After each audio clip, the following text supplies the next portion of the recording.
Hola compañeros, I'm Jennifer Harrell. This is my 18th year in education.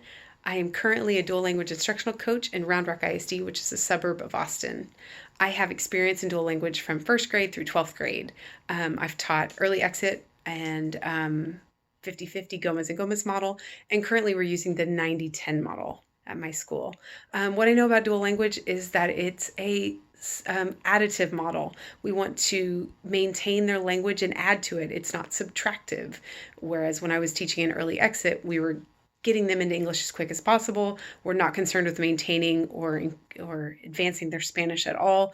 It was get them into Gen Ed as quickly as possible. So the classes were considered remedial, whereas now in our model, people want in the program. They know it's something that their children are going to get even more out of. So even our opt-in parents, they're on a waiting list and they're excited and they want to be a part of it so that their child also can be bilingual. I know dual language, it really needs to focus on those 4 domains of listening, speaking, reading, and writing. And now we can add in that meta language, our +1, right?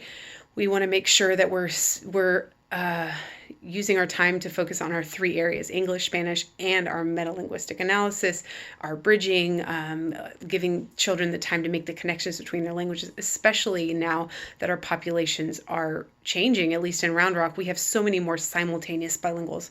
Our kids are coming to us with both languages, sometimes not fluent in either, sometimes fluent in both, sometimes a mix of, they're of course not, most of them are not balanced.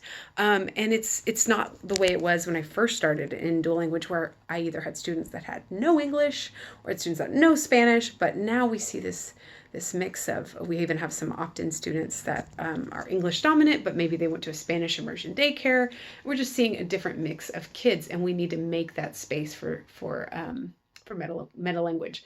I know that dual language really needs to meet the needs of our language learners, and that requires using language objectives, not just our content objective. That's been a big focus for me this year with my team and my teachers, because as Dr. Medina says, if we're just giving the content objective without a language objective, it's like shooting an arrow in the dark and they don't know where that target is. My wondering about dual language has been recently, actually since seeing Dr. Medina at TAVE, recently have become really passionate about our SPED ELLs. At our school currently, our children are not receiving services in Spanish because we don't have the teachers. We don't have bilingual tag teachers or bilingual SPED teachers, and we can't even get any to apply. So now I think, what now? When our children are labeled SPED, they still deserve the right to be bilingual. They shouldn't have to be removed from that classroom or not get the services they need. So how do we meet the needs when we don't have the teachers? Do I go get my SPED certification? Do I meet that need? How can I truly advocate for my kids, my students, when their needs aren't being met? So that's my wondering. I'm really excited to work with you all this semester, and I hope I can offer you all some advice, and hopefully I can learn from you all as well. Thank you.